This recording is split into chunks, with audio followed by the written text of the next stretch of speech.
दोस्तों, उत्तर प्रदेश विधानसभा चुनाव के नतीजे आ चुके हैं और जैसा कि आप सब जानते ही होंगे कि भारतीय जनता पार्टी के योगी आदित्यनाथ जी ने इस चुनाव को जीतकर एक नया रिकॉर्ड कायम कर दिया है।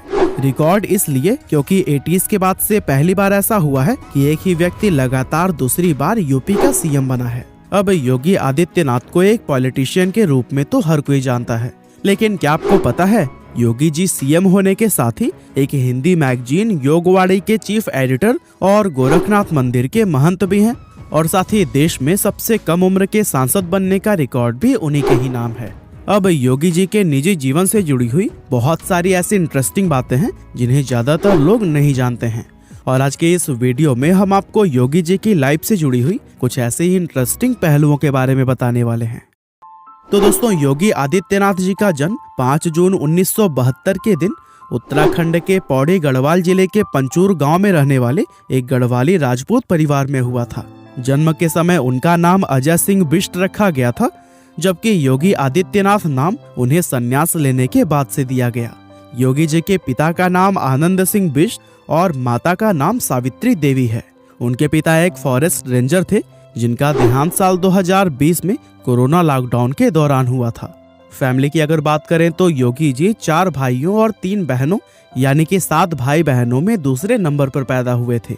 वहीं एजुकेशन की अगर बात की जाए तो उन्होंने अपनी हाई स्कूल तक की पढ़ाई पौड़ी गढ़वाल के ही लोकल स्कूल से की और फिर इंटरमीडिएट की पढ़ाई ऋषिकेश के श्री भारत मंदिर इंटर कॉलेज से कंप्लीट की थी और फिर इसके बाद से आगे की पढ़ाई के लिए उन्होंने श्रीनगर की हेमवती नंदन बहुगुणा गढ़वाल यूनिवर्सिटी में एडमिशन ले लिया, जहां से उन्होंने बीएससी मैथमेटिक्स करके अपने बैचलर्स की डिग्री हासिल की। हालांकि इसके बाद उन्होंने एमएससी करने के लिए भी एडमिशन ले लिया था, लेकिन उस समय राम मंदिर के लिए हो रहे आंदोलन की वजह से इनका ध्यान पढ़ाई से हट गया था और उस आंदोलन से जुड़ने के लिए योगी जी ने अपनी पढ़ाई बीच में ही छोड़ दी।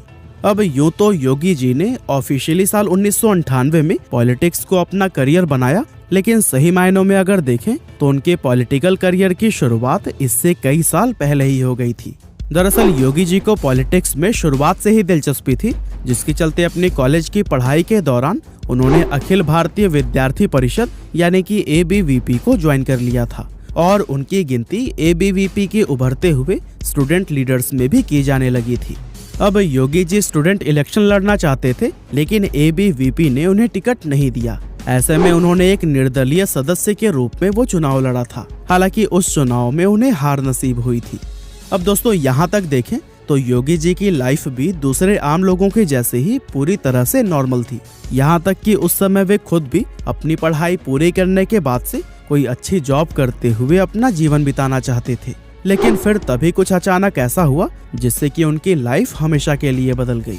दरअसल हुआ यह कि जब वे कॉलेज में थे तभी अयोध्या राम मंदिर मूवमेंट तेज हो गया था और चूंकि योगी जी खुद भी शुरुआत से ही राम मंदिर निर्माण के पक्ष में थे, इसीलिए उस मूवमेंट में अपना योगदान देने के लिए साल 1990 में उन्होंने यह आंदोलन ज्वाइन कर लिया था और इसी दौरान उनकी मुलाकात महंत अवैधनाथ जी से हुई थी, जो कि उस समय गोरखनाथ मंदिर के प्रधान पुजारी व पीठाधीश्वर थे। योगी जी महंत अवैधनाथ जी से मिलकर इतने प्रभावित हुए कि उन्होंने अपना पूरा जीवन उनका शिष्य बनकर बिताने का निर्णय ले लिया और इस तरह सिर्फ 21 साल की उम्र में उन्होंने अपने घर पर बिना बताए सांसारिक जीवन से संन्यास लेकर महंत अवैधनाथ जी के आश्रम को ज्वाइन कर लिया था। महंत अवैधनाथ जी खुद भी योगी की विचारधारा और इतनी कम उम्र में उनके पैशन को देखकर काफी ज्यादा इम्प्रेस हुए, जिसके चलते 15 फरवरी 1994 के दिन उन्होंने योगी जी को नाथ संप्रदाय की गुरु दीक्षा देकर उन्हें अपना शिष्य बना लिया था और इस तरह से उनका नाम अजय सिंह से बदलकर योगी आदित्यनाथ हो गया। इसके बाद से योगी जी सच्चे मन से अपने गुरु की सेवा में लग गए और साथ ही उन्होंने आश्रम का पूरा कार्यभार भी अपने खुद के कंधों पर ले लिया। और दोस्तों, ऐसे ही योगी जी की सेवा को देखते हुए सिर्फ कुछ ही समय में महंत अवैधनाथ जी ने उन्हें अपना उत्तराधिकारी घोषित कर दिया और साथ ही सन 1998 में उन्होंने योगी जी को अपना पॉलिटिकल वारिस भी बना दिया। दरअसल महंत अवैधनाथ जी प्रधान पुजारी होने के साथ ही एक मंझे हुए पॉलिटिशियन भी थे, जहां वो हिंदू महासभा व भारतीय जनता पार्टी के लिए गोरखपुर से 4 बार सांसद भी रह चुके थे। साल 1998 में महंत अवैधनाथ जी ने योगी जी से कहा कि इस बार उनकी जगह पर वो गोरखपुर सीट से लोकसभा का इलेक्शन लड़े। अब योगी जी भला अपने गुरु की बात को कैसे टाल सकते थे। वे बिना कोई सवाल किए उस इलेक्शन में खड़े हो गए और इस तरह से योगी जी के ऑफिशियल पॉलिटिकल करियर की शुरुआत हो गई, जहां उन्होंने न सिर्फ अपने पहले ही इलेक्शन में जबरदस्त जीत दर्ज की थी, बल्कि साथ ही सिर्फ 26 साल की उम्र में देश के सबसे कम उम्र के सांसद बनने का रिकॉर्ड भी अपने नाम कर लिया। इसके बाद साल 1998 से 2017 तक वे गोरखपुर सीट से लगातार 5 बार सांसद बने। अब यूं तो सांसद बनकर योगी जी ने बहुत से अलग अलग व अहम काम किए, लेकिन उन्हें सबसे ज्यादा पहचान उनकी उस हिंदू युवा वाहिनी ग्रुप ने दिलाई, जिसका गठन उन्होंने साल 2002 के दौरान किया था। दरअसल योगी जी ने इस रिलीजियस ग्रुप को गौ माता की सेवा और एंटी हिंदू एक्टिविटीज से डील करने के लिए बनाया था। और दोस्तों, इस तरह से योगी जी ने अपने काम से करीब 20 सालों तक सभी को बहुत ज्यादा प्रभावित किया, जिसके चलते भारतीय जनता पार्टी में साल दर साल उनका कद बड़ा होता चला गया। लेकिन दोस्तों, उनके पॉलिटिकल करियर का सबसे बड़ा टर्निंग पॉइंट साल 2017 का उत्तर प्रदेश विधानसभा चुनाव साबित हुआ। दरअसल ये वो समय था जब भारतीय जनता पार्टी को 2015 के दिल्ली इलेक्शन में आम आदमी पार्टी से बुरी तरह से हार मिली थी। ऐसे में पार्टी के लिए 2017 का यूपी इलेक्शन बहुत ही ज्यादा इम्पोर्टेंट हो गया था और बीजेपी किसी भी हाल में इस इलेक्शन को हारना नहीं चाहती थी।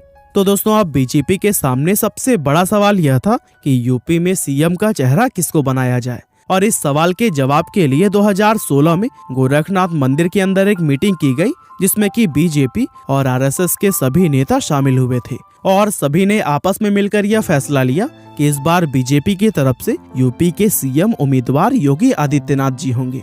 और फिर योगी जी के नेतृत्व में भारतीय जनता पार्टी ने यूपी के अंदर पूर्ण बहुमत से किस तरह से सरकार बनाई, वो सब तो हम सभी लोग जानते ही हैं। अब आज योगी जी सिर्फ यूपी के सीएम ही नहीं, बल्कि गोरखनाथ मंदिर के महंत भी हैं। दरअसल 2014 में महंत अवैधनाथ जी का देहांत हो जाने के बाद से नाथ पंथ के ट्रेडिशनल रिचुअल्स के अनुसार योगी जी को गोरखनाथ मंदिर का महंत और पीठाधीश्वर बना दिया गया था और तभी से वे इस जिम्मेदारी को भी संभाले हुए हैं। इसके अलावा योगी जी योगवाड़ी नाम के एक मंथली मैगजीन के चीफ एडिटर भी हैं। साथ ही वे यौगिक षटकर्म, हठ योग, हिंदू राष्ट्र नेपाल, वर्तमान एवं भविष्य और राजयोग जैसी कई किताबें लिखकर उन्हें पब्लिश भी कर चुके हैं। अब योगी जी के दिनचर्या की अगर बात करें तो वे एक बिल्कुल सिंपल लाइफ जीना पसंद करते हैं और आप लोगों ने तो देखा ही होगा कि वे हमेशा भगवा रंग का सादा कुर्ता पहने हुए ही नजर आते हैं। और उनके बारे में एक खास बात यह भी है कि वे कुत्ते, बिल्ली, बंदर और गाय जैसे जानवरों से बहुत प्यार करते हैं। खास तौर से गायों से तो उन्हें इतना लगाव है कि हर सुबह वे खुद नाश्ता करने से पहले गायों को चारा खिलाते हैं। और इतना ही नहीं, सुबह में कामों से निपटने के बाद वे हर रोज गौशाला में गायों की सेवा भी करते हैं। इस समय योगी जी की उम्र 49 साल है और वे दूसरी बार यूपी के सीएम बन चुके हैं, यानी कि अभी आगे भी उनके सामने एक लंबा पॉलिटिकल करियर है। तो दोस्तों, यह थी कहानी एक बार फिर से यूपी के सीएम बने योगी आदित्यनाथ की। उम्मीद करते हैं कि आपको यह वीडियो जरूर ही पसंद आई होगी। आपका बहुमूल्य समय देने के लिए बहुत बहुत धन्यवाद।